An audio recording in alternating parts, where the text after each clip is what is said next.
C'est une fierté, un immense bonheur d'être maire de cette ville, maire de Paris, cette ville pas tout à fait comme les autres, mais une ville qui est une langue universelle, aimée, reconnue et respectée partout dans le monde. Merci Paris.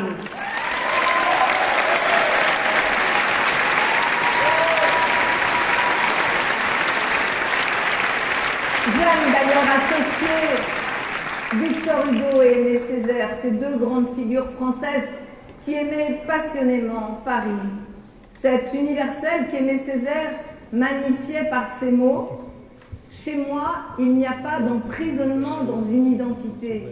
L'identité est enracinement, mais c'est aussi passage, passage universel. » Et en évoquant Césaire, je veux penser à celui qui lui fut si proche, mon ami, notre ami Serge Letchimy, président de la Martinique, dont le soutien exprimé publiquement m'honore comme il m'oblige.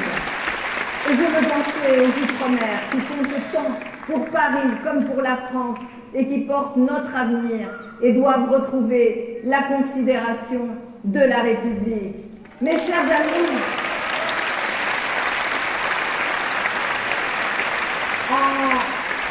en vous voyant cet après-midi ici, je n'oublie pas non plus toutes ces épreuves que nous avons traversées. Je n'oublie pas qu'à quelques centaines de mètres d'ici, le 7 janvier 2015, le terrorisme islamiste a assassiné les équipes de Charlie et Ahmed Merabé, parce que policier, Charlie parce que libre d'esprit. Puis ils s'en sont pris à Clarissa Jean-Philippe, parce que policière municipale, avant de s'attaquer au personnel et aux clients de l'hypercachère parce que juifs. Nous étions ensemble, cher Bernard, dans ces heures tragiques. Et je n'oublie pas non plus, le 13 novembre 2015, ici, à quelques centaines de mètres, le même terrorisme islamiste qui a tué aveuglément toutes ces femmes, ces hommes, ces jeunes qui étaient aux terrasses des cafés et tous les spectateurs d'un concert au Bataclan après avoir frappé au Stade de France en Seine-Saint-Denis. Vous le savez, jamais je ne pourrai plus regarder ces lieux familiers sans penser à celles et ceux qui ont laissé leur vie, à celles et ceux qui sont blessés à vie, et aussi à leurs proches. Alors aujourd'hui, je pense à toutes les victimes du terrorisme, à toutes ces familles endeuillées qui ont perdu un des leurs. Et je veux à nouveau remercier Bernard Cazeneuve et François Hollande, avec qui j'ai vécu ces heures sombres.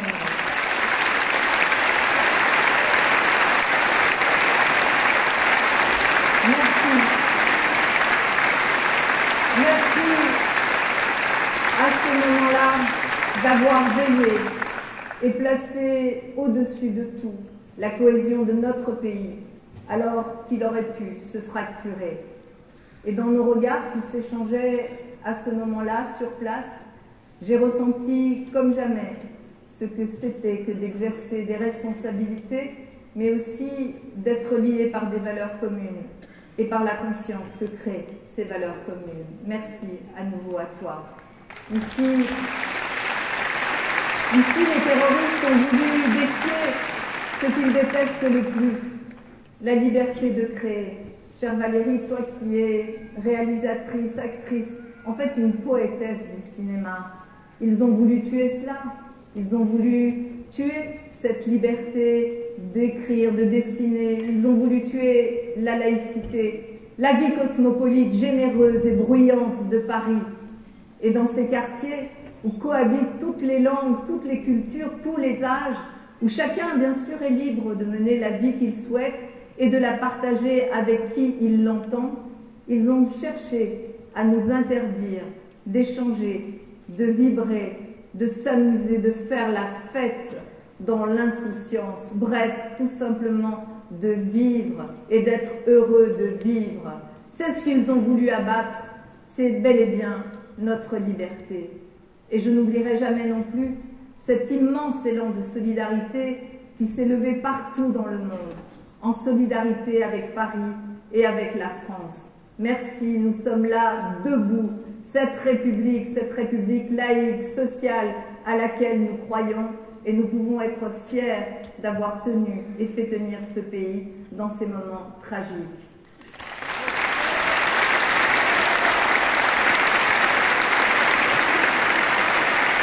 Mes amis, cette solidarité, nous la devons aujourd'hui aussi au peuple ukrainien qui défend sa liberté.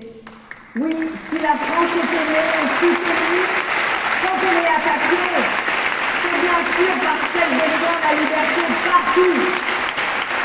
Et aujourd'hui, la liberté qui est attaquée au cœur même de l'Europe, c'est celle du peuple ukrainien, victime d'une agression inhumaine. Ce peuple qui résiste héroïquement à l'invasion des chars de Poutine et au bombardement. La France doit aider de toutes ses forces les combattants de la liberté. Oui, nous devons aider le peuple ukrainien à se défendre et donc à s'armer. Pour la paix, nous devons les aider.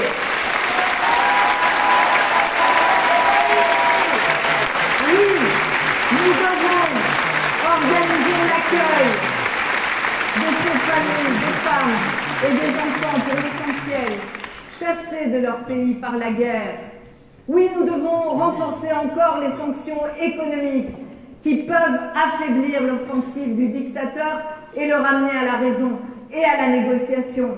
Et donc, il nous faut mettre très rapidement fin aux importations de gaz. Il veut être payé en rouble. Une provocation de plus, une preuve de plus que le rapport de force avec lui, c'est le meilleur chemin de la paix pour la paix en Europe. Arrêtons tout simplement de payer ce gaz de la honte.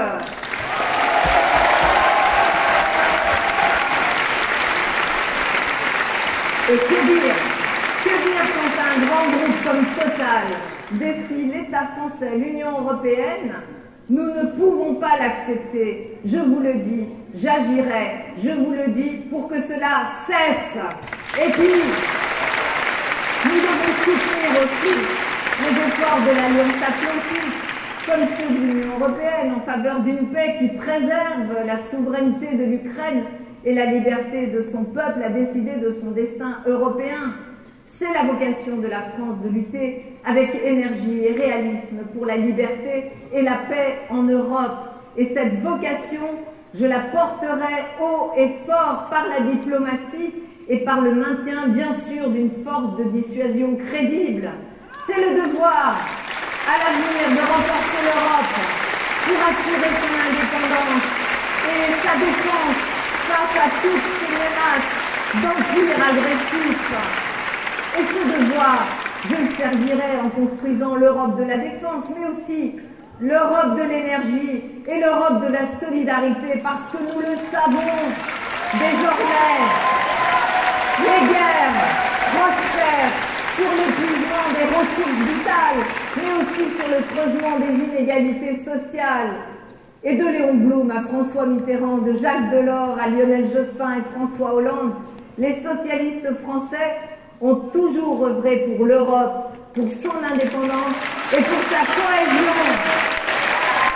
Je revendique cet héritage et je veux poursuivre leur lutte historique.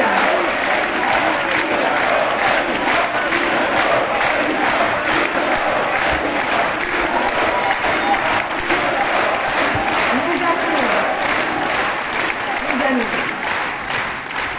je ne me paye pas de mots et je sais que les temps sont durs pour la gauche. Les difficultés du moment, je suis la première à les éprouver.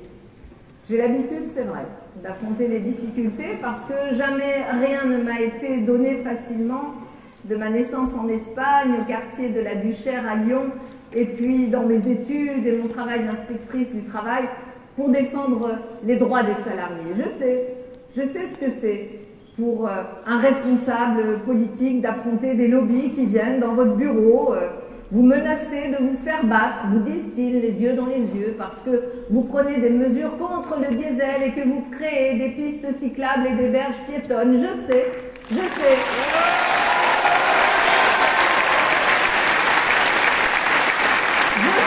aussi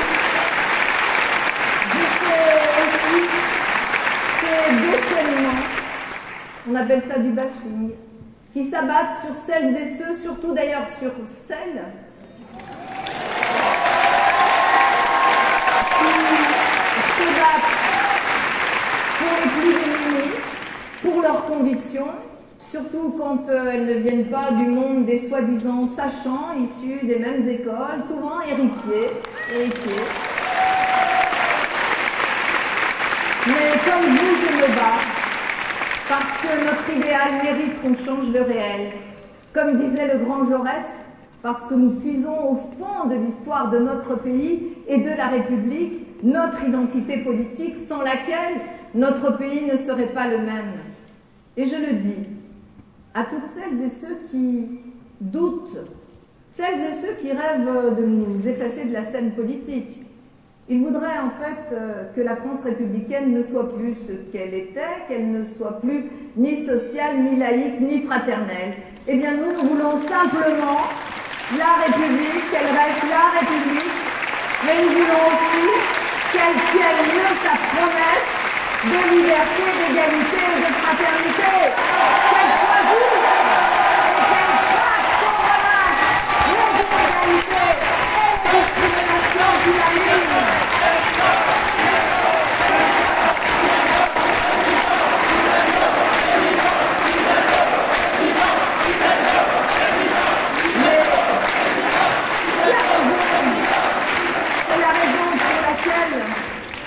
Vous le savez, je vous parlerai sans détour et en regardant les réalités en face. À nos électeurs, au pays, je dois la vérité. Des électeurs qui nous ont souvent fait confiance pourraient se dire « À quoi bon voter pour un parti dont on sait d'avance qu'il serait éliminé de la course dans une semaine ?»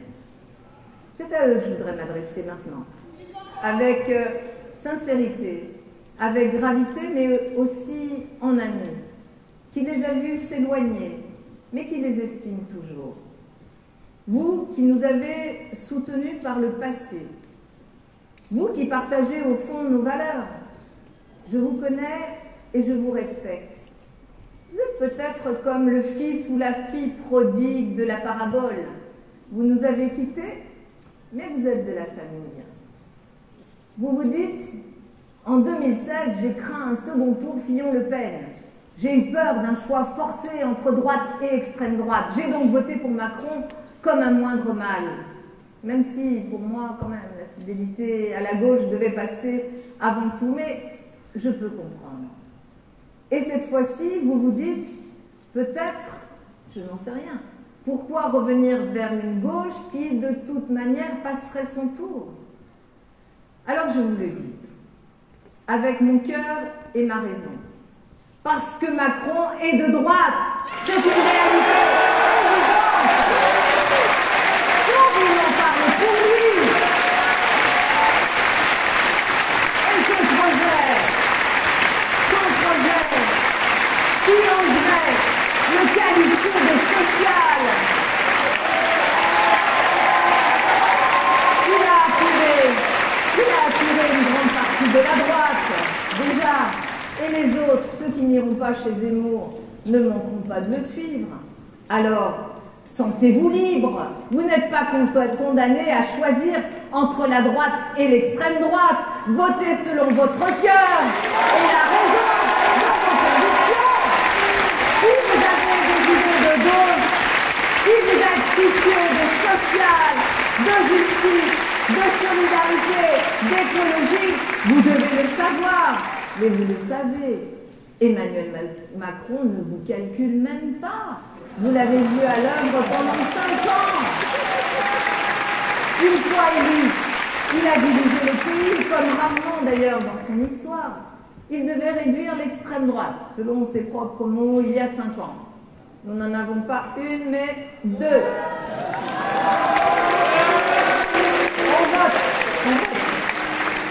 Le projet Macron ne laisse aucune place à la gauche et à ses idées généreuses et modernes. Souvenez-vous, qui a réduit à rien l'impôt sur les grandes fortunes? C'est lui. Qui a annulé les critères de pénibilité que nous avions mis en place pour les retraites? C'est lui. qui a plafonné l'impôt sur les revenus du capital, éliminé les emplois aidés, plafonné les indemnités au prud'homme, fait chuter la construction de logements sociaux, réduit scandaleusement les allocations logement, et aujourd'hui, qui promet sans nulle nécessité financière de reculer à 65 ans l'âge de la retraite? Qui veut forcer les allocataires du RSA à travailler pour un salaire inférieur au SMIC? Et qui veut orienter vers l'apprentissage dès l'âge de 12 ans nos enfants? Qui a dit aux professeurs, vous voulez gagner plus, il faudra vous mettre au travail, comme si les professeurs ne travaillaient pas? Qui c'est? Qui a déclenché la révolte populaire la plus longue, la plus agressive depuis longtemps, qui a agité le chiffon rouge du mépris? Eh bien, mes chers amis, c'est clair. Emmanuel Macron voulait dépasser la gauche et la droite, mais en fait, il pratique le dépassement de la droite par la droite.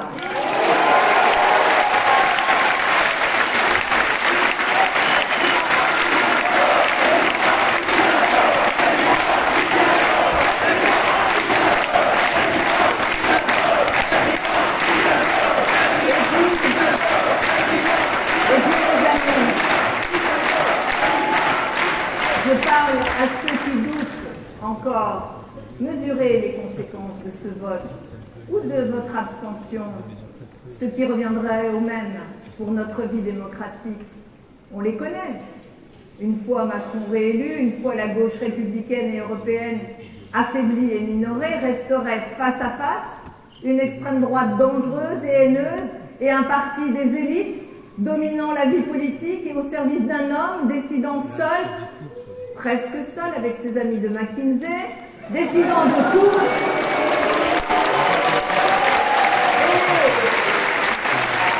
Et commençant, parce que nous le savons, nous ne sommes pas dupes, par démanteler une à une toutes les protections sociales de notre pays.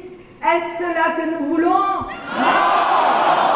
C'est pour ça que je vous le dis, rejoignez notre famille, votre famille d'origine, celle de la gauche, du réel et de la raison, celle qui reconnaît ses erreurs. Donnez-lui la chance de porter les valeurs humanistes auxquelles vous adhérez. Donnez-lui la chance de se réinventer et de se reconstruire. Donnez au pays les chances de l'alternance politique.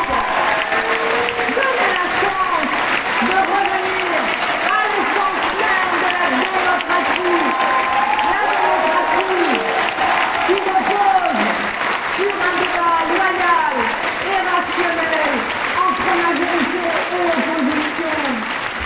En un mot, donnez-lui la chance de faire revivre la démocratie française, si malmenée depuis 5 ans, redonner toute sa force au projet républicain.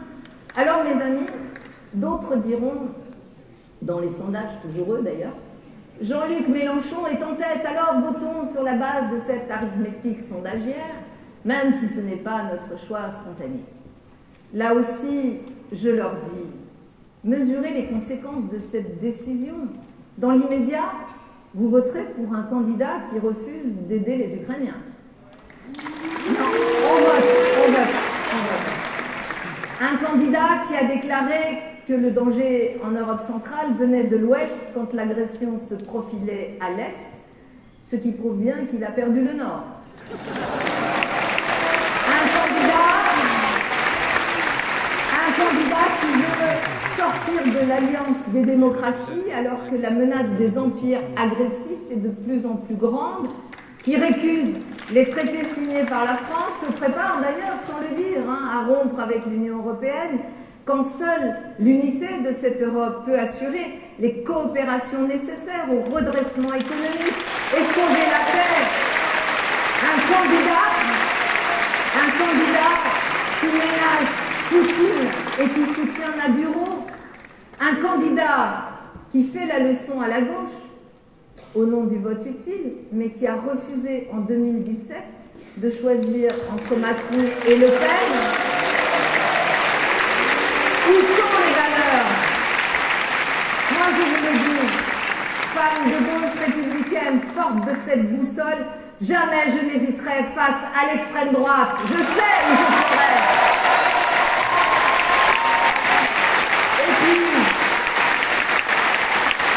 Et puis comment un candidat qui a théorisé depuis plus de 5 ans la fin de la gauche, puis qui, dans les élections locales, a combattu tout le reste de la gauche, pourrait maintenant représenter un quelconque espoir pour la gauche? Quelle ville, quel département, quelle région son mouvement a-t-il gagné avec ce sectarisme?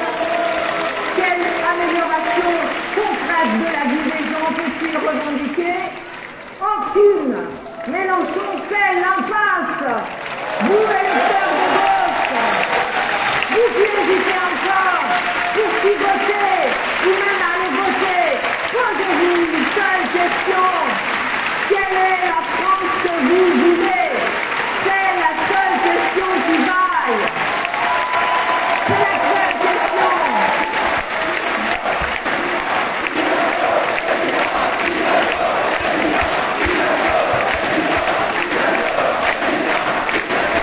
Le 10 avril, vous n'allez pas seulement élire une présidente ou un président, mais vous allez faire un choix de société. Alors, mes compatriotes, je vous propose de choisir une société où on prend soin de l'autre, une société de l'intelligence, où l'intelligence est honorée, où la conscience guide la science, où chacun et chacune, quelle que soit sa naissance, a les mêmes chances de choisir sa vie. Une société que souvent vous faites déjà vivre autour de vous, dans le village, dans le quartier, dans vos familles, en étant solidaires et bienveillants, en tendant la main à ceux qui décrochent et en prenant soin des autres. Cette société-là qui est en germe, quand on vous permet de révéler vos talents et de les déployer dans les projets associatifs, culturels, professionnels. Cette société qui est là quand vous créez, quand vous cherchez, vous innovez, quand vous pouvez mettre toutes vos intelligences et les technologies au service du bien-être humain. Cette société, nous le savons, sera forte si elle est juste. Seule la justice pourra ramener dans notre pays la concorde. Sans justice sociale, il sera impossible de mobiliser les Françaises et les Français pour faire de la France le pays qui aura su rénover son modèle social, enclencher la mutation écologique et revitaliser sa démocratie. Et cette société qui se révèle quand vous pensez aussi dorénavant votre vie en harmonie avec la nature. Cette société qui est là avec vos soifs de rencontres, de voyages, de nouveaux goûts, de nouvelles musiques, de nouvelles cultures, de nouveaux possibles, ouverte sur le monde et enrichie par le monde. Cette société, elle est là, elle est en vous, en nous, elle est possible, pour peu que toutes les ressources humaines de générosité soient libérées, bien sûr, des carcans du profit à tout prix. Alors oui, la première tâche que je m'assigne, c'est de libérer toutes ces énergies et tous ces talents, toute cette soif de vivre qui anime notre jeunesse et qui est souvent, malheureusement, bridée, étouffée, empêchée par des conditions matérielles d'existence si dures. Alors oui, voilà ma vision pour notre pays. Oui, à une semaine de l'échéance présidentielle, à une semaine de cette échéance essentielle, je vous propose un autre avenir pour la France.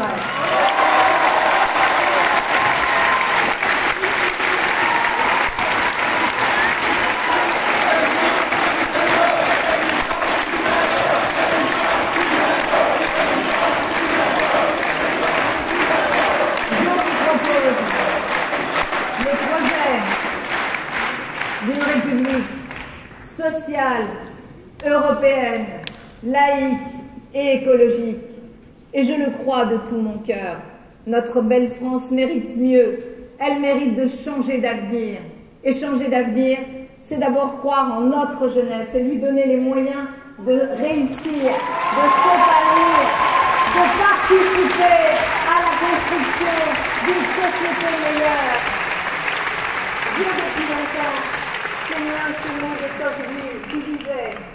Dans les démocraties, chaque génération est un peuple nouveau. Et c'est d'abord pour notre jeunesse que je me tiens ici devant vous. C'est à elle que mon gouvernement consacrera sa première loi. Oui, dès mon élection, je déposerai une loi d'urgence. Une loi d'urgence.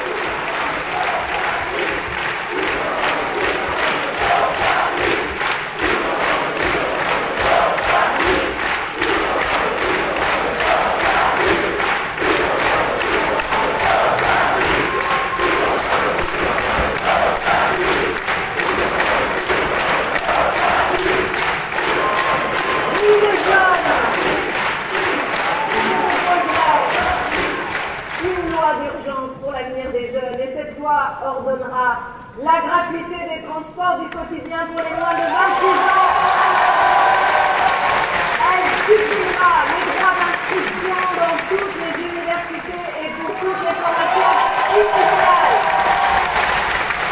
Elle fixera à 1 € les repas en trousse. Les bourses et les allocations logement seront revalorisées de 10%.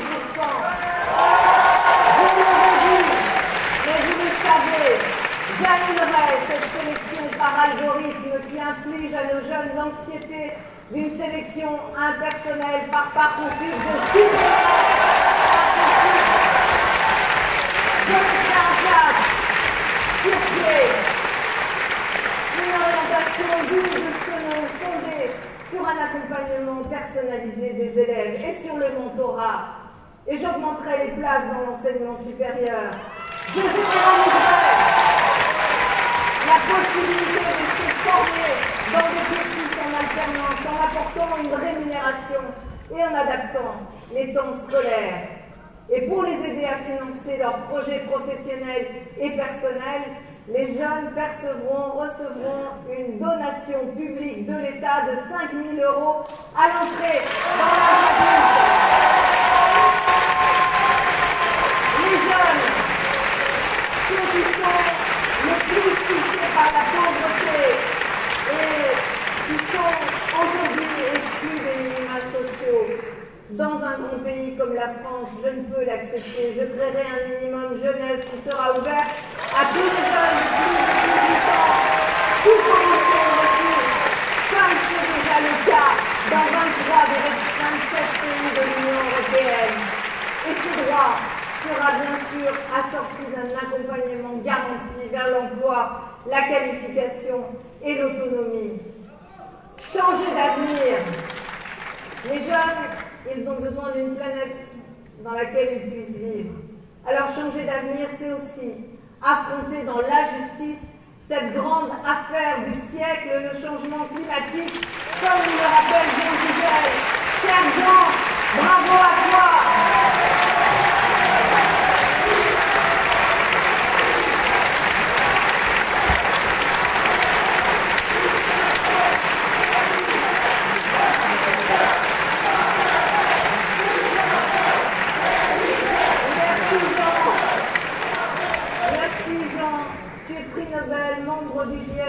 Et c'est un immense honneur que de t'avoir à mes côtés et dans cette fidélité. Je peux vous dire, au-delà de l'alerte qu'il a donnée depuis si longtemps, Jean est un homme profondément humain et je suis tellement fière qu'il soit là avec nous dans cette fidélité. J'instaurerai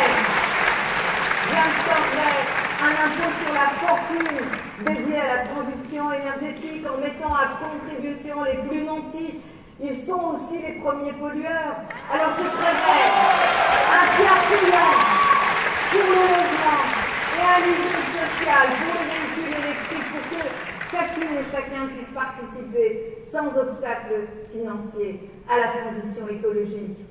Oui, je mettrai aussi toutes mes forces pour que soit créé au niveau international un tribunal international qui punira le crime d'écocide. Et je reprendrai le flambeau de la diplomatie climatique abandonnée en rase campagne par Emmanuel Macron.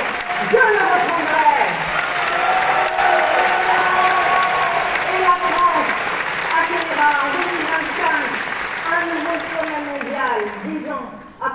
accord de Paris pour rehausser les ambitions, intégrer la biodiversité, mais aussi la justice climatique. Les amis, changer d'avenir, c'est aussi là, tout de suite, maintenant, augmenter d'urgence les salaires pour faire face à la hausse des prix, qui ronge le pouvoir d'achat. Je l'ai dit d'ailleurs dès le début de la campagne, il y a 6 mois déjà, parce que je voyais bien partout dans mes déplacements que de plus en plus de Français des classes moyennes n'arrivent plus à joindre les deux bouts et les catégories populaires ont déjà décroché. Et avec la guerre en Ukraine, on sait que c'est devenu pire. Alors si les Français me font confiance, dès le mois de mai, je bloquerai les prix de l'énergie, je baisserai à 5,5% la TVA qui leur est appliquée. Je relèverai immédiatement le point d'indice des fonctionnaires et les retraites de 3% pour rattraper l'inflation. Je demanderai aux partenaires sociaux d'ouvrir des négociations parce que je crois dans le dialogue social et dans les syndicats. Je crois en eux. Amis syndicalistes, ne passez pas à côté de cette élection. Elle est perdue et les lois, c'est à l'Assemblée qu'elles se votent. C'est par le gouvernement qu'elles se proposent. Et je proposerai qu'il y ait des négociations dans toutes les branches. J'avancerai bien sûr le mouvement par une hausse du SMIC de 15%, soit 200 € net par mois. Et cette revalorisation du travail, je la veux aussi morale, par le respect et la considération due aux travailleurs, par l'extension de leurs droits dans l'entreprise, parce qu'ils en sont les chevilles ouvrières, et les salariés deviendront administrateurs à parité avec les représentants des actionnaires.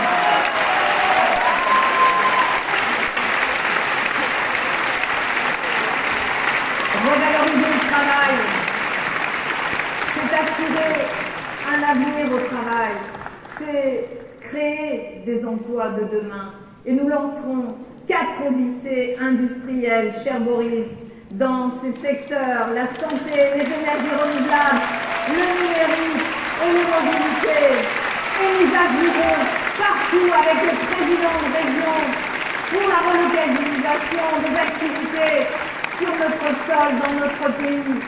Et nous porterons aussi une agroécologie assurant notre souveraineté alimentaire, le renouvellement des générations d'agriculteurs et un revenu récent pour ces femmes et ces hommes qui nous font vivre et qui en ont marre qu'on les maltraite.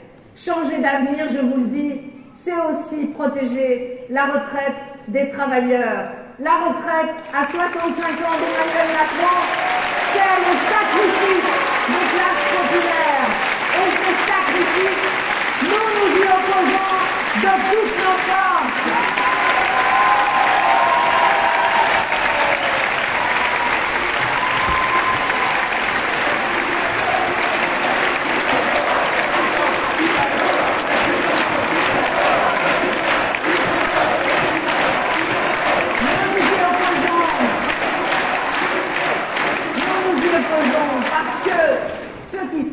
Souffriront de cette mesure. Ce sont, nous le savons, les salariés les plus modestes, les femmes aux carrières discontinues, les travailleurs dont l'espérance de vie est nettement plus courte, et les seniors déjà exclus de l'emploi qui devront attendre 3 ans de plus pour bénéficier d'une pension à taux plein. Tous ceux qui pensaient pouvoir profiter un peu de la vie, réaliser des projets qu'ils avaient toujours remis faute de temps, s'occuper de leurs petits-enfants, aider leurs familles. Alors pour toutes ces femmes et ces hommes qui n'ont pas pu profiter de leur retraite, mais aussi au nom de toutes les luttes sociales qui ont humanisé notre société, au nom des actifs du mouvement ouvrier, du mouvement syndical, je dis non à la retraite à 65 ans du programme Macron.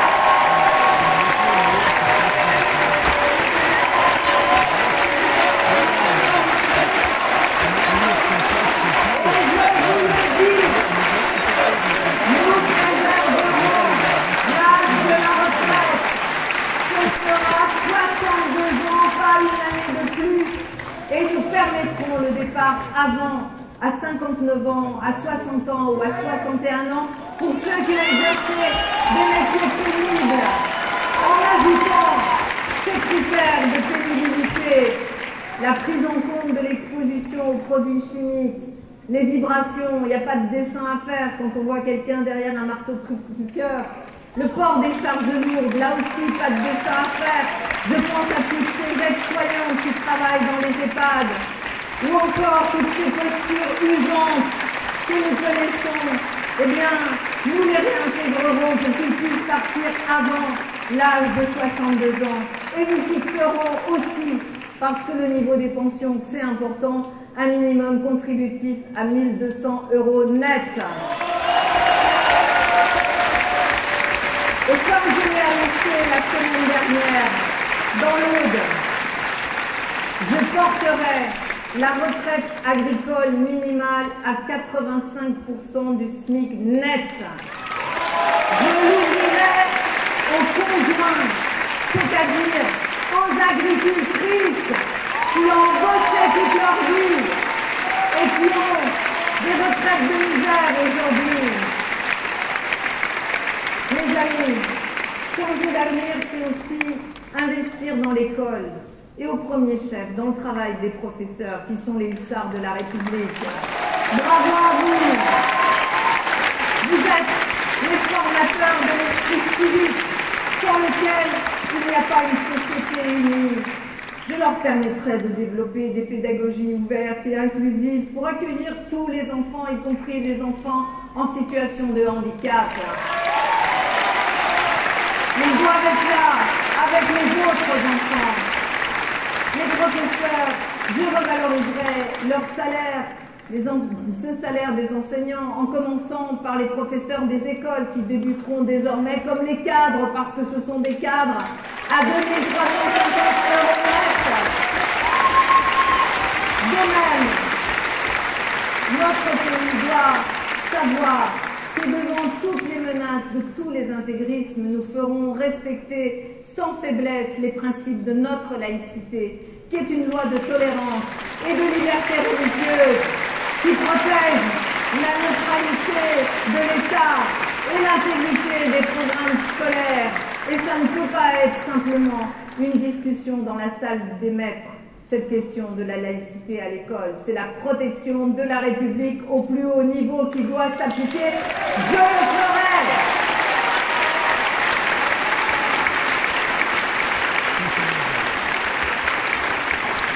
L'avenir aussi, c'est renouer avec ce grand service public de la santé. Mes amis, malgré la pénurie, la désorganisation, après 5 ans de Macron, nos soignants ont fait face à la pandémie. Ils ont été là pour nous, nos urgentistes, nos infirmières, les aides-soignantes, les brancardiers, les sages-femmes, les médecins, les réanimateurs, les chirurgiens.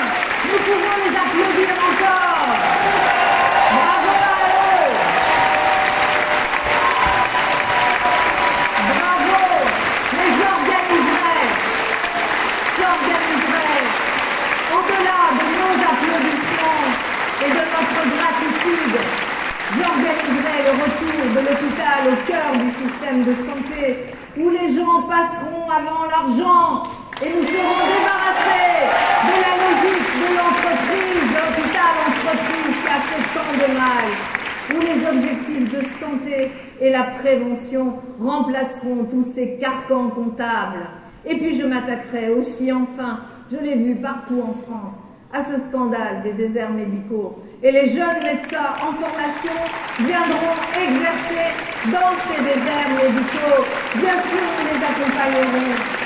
Bien sûr qu'ils seront accompagnés. Changer d'avenir, c'est aussi redonner à la culture une place centrale dans notre projet républicain. Le rayonnement de la culture, la capacité d'évocation, la sublimation, l'entraînement, l'utopie, la contestation, le partage d'émotions, sans nul autre pareil, sont absolument essentiels pour donner du sens à nos vies et à nos valeurs. Mon quinquennat sera ce grand rendez-vous entre la jeunesse et les artistes.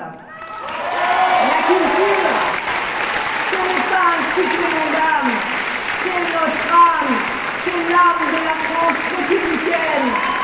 Je défendrai la liberté des artistes, la création, sa diffusion, l'art, tous les arts, le patrimoine, tous nos patrimoines, nos bibliothèques, notre langue, toutes nos langues. J'agirai pour la diversité face à l'uniformisation, parce que l'uniformisation, c'est la négation de la liberté qui est la base de la création artistique. Je préserverai l'indépendance des droits de toute la chaîne de la création pour la juste rémunération des auteurs, des artistes, des interprètes, des écrivains, des producteurs, des diffuseurs, durement touchés par la mondialisation, mais aussi par la révolution numérique. Je protégerai les principes constitutionnels de liberté, de pluralisme et d'indépendance des médias face aux concentrations abusives et aux géants de l'Internet. Alors, j'assurerai le financement autonome et pérenne du service public de l'audiovisuel par une contribution juste et universelle.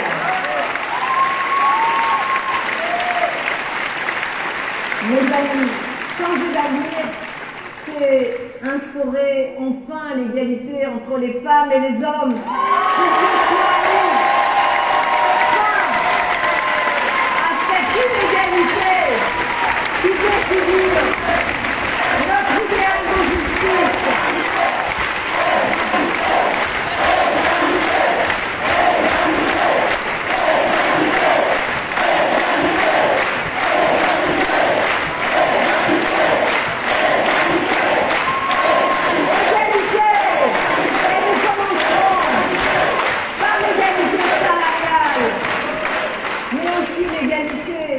C'est le droit à la sécurité avec plus de policiers sur le terrain, plus de moyens pour la justice. C'est aussi élaborer cette loi qui s'attaquera implacablement aux féminicides et aux violences dont les femmes sont les victimes.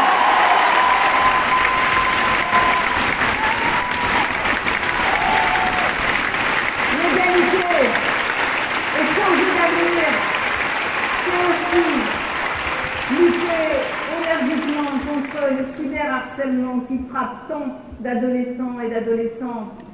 Et c'est faire la place à nos aînés, trop souvent relégués, en dépit des services rendus à la société, relégués dans des établissements où on manque de bras et on les réduit à une condition humiliante. C'est aussi, mes amis, je le dis ici, vous le savez, je me bats depuis longtemps pour ce droit.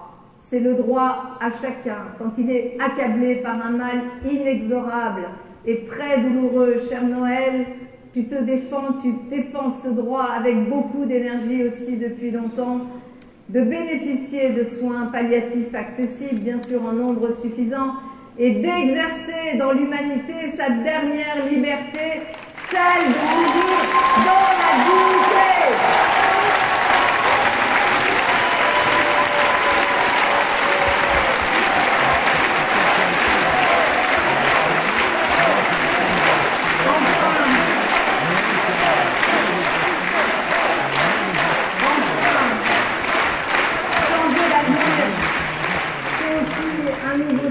Démocratique qui instaurera des institutions qui font plus de place au Parlement comme à l'expression directe des citoyens, qui pourront désormais amender les lois ou demander l'organisation d'un référendum, ce référendum d'initiative citoyenne, le RIC, voulu par les Gilets jaunes. Nous le ferons, oui mes amis, nous ferons. Par la réforme, c'est notre méthode, la réforme patiente et opiniâtre, la République laïque, sociale et écologique européenne à laquelle nous aspirons toutes et tous. Nous mettrons en œuvre tout de suite dans la réalité de nos vies les trois mots de notre devise républicaine.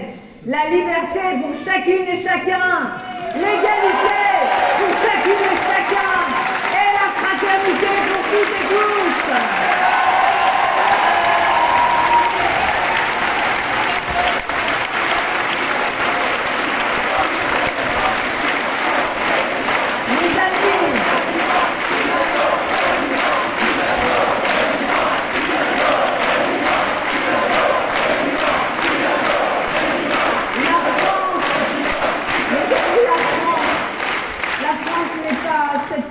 Nation anxieuse, repliée et intolérante que nous promet l'extrême droite. Une France qui fermerait ses frontières, qui romprait avec les droits humains, qui ouvrirait la chasse aux étrangers au nom de je ne sais quelle pureté ethnique. La France, ce n'est pas non plus une start-up financière dédiée à la loi de la rentabilité et à l'obsession de l'argent, au culte de la réussite matérielle, un simple échelon dans la mondialisation du laisser-faire et du laisser-passer. Non, mes amis, la France, c'est une idée, celle de la liberté, celle de l'égalité. La France, mes amis, c'est un mouvement, un progrès humain, une conquête humaniste. C'est un message de fraternité et d'émancipation qui résonne dans le monde. La France, c'est un engagement central dans le combat du siècle contre le changement climatique. La France, c'est tous ces travailleurs qui ont droit à une protection et à la dignité. La France, ce sont des chercheurs, des intellectuels, des philosophes, des artisans, des soignants, des paysans, des professeurs, des femmes et des hommes qui ouvrent les voies de l'avenir et qui défendent la plus haute idée de l'humanité. La France qu'on aime, elle est là. Elle est là, dans vos convictions. Elle est dans votre rêve, celui d'une société nouvelle, émancipée, que nous voulons construire pas à pas. Cette émancipation est notre idéal, parce que c'est aussi notre héritage. Et nous marchons dans les pas de nos prédécesseurs, lointains ou proches.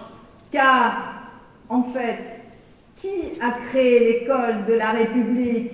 Qui a établi les droits essentiels, la liberté d'association, la liberté syndicale, la liberté de la presse, la loi de 1905 sur la laïcité? C'est nous!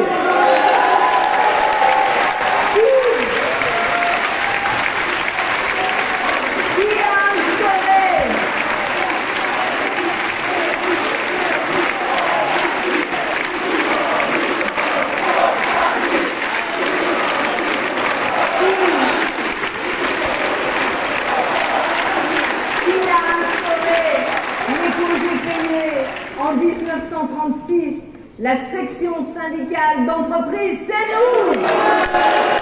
Qui a créé les comités d'entreprise, fondé la sécurité sociale, étendu encore les droits des travailleurs? C'est nous! Qui a aboli la peine de mort, décentralisé le pays, libéré l'audiovisuel, rendu la négociation obligatoire au sein des entreprises, donné à la culture et à la création les moyens de se développer? C'est nous! Qui a créé le RMI, l'aide médicale d'État, rendu la fiscalité plus juste avec la CSG, qui a promulgué les 35 heures, régularisé les sans-papiers, accru les moyens de l'éducation nationale? Qui a créé 60 000 postes, le nombre de professeurs que nous avons créé, qui a promulgué le mariage pour tous, obtenu l'accord de Paris sur le climat? C'est nous! Alors mes amis, c'est nous tout ça. Et bravo, soyez-en fiers! Soyez fiers! Parce que nous avons fait. Soyez fiers de vous! Mes amis,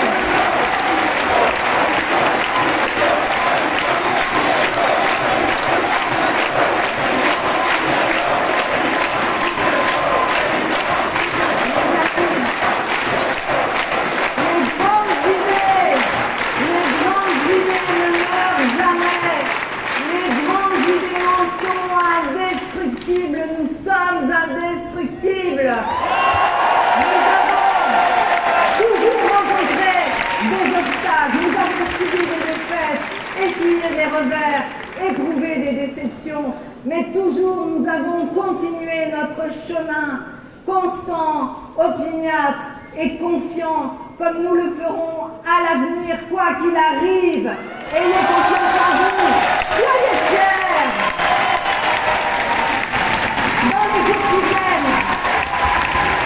les jours qui viennent, chaque voix gagnée sera un nouvel espoir pour l'avenir.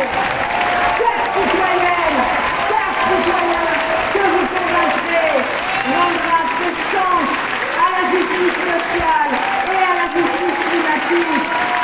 Alors, on n'en lâche rien.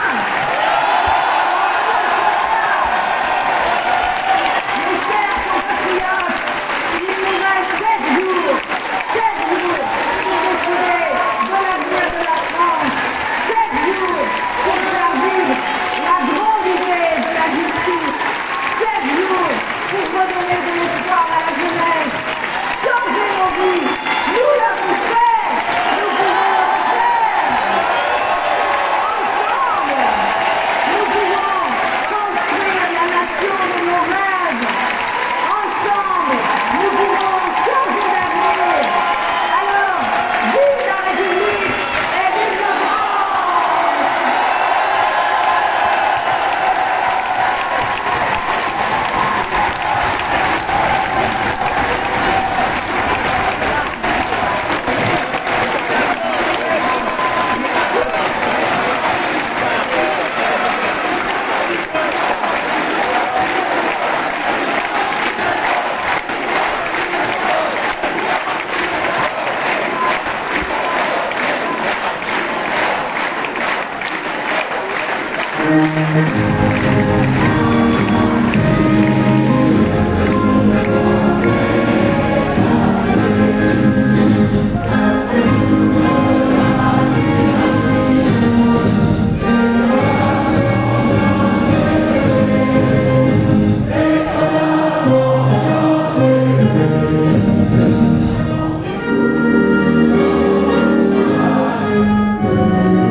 D'accord, s'il te plaît, s'il te plaît. On est là. On est là.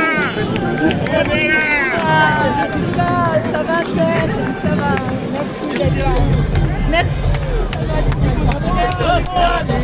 Attends, on est pas filmé, attention, monsieur.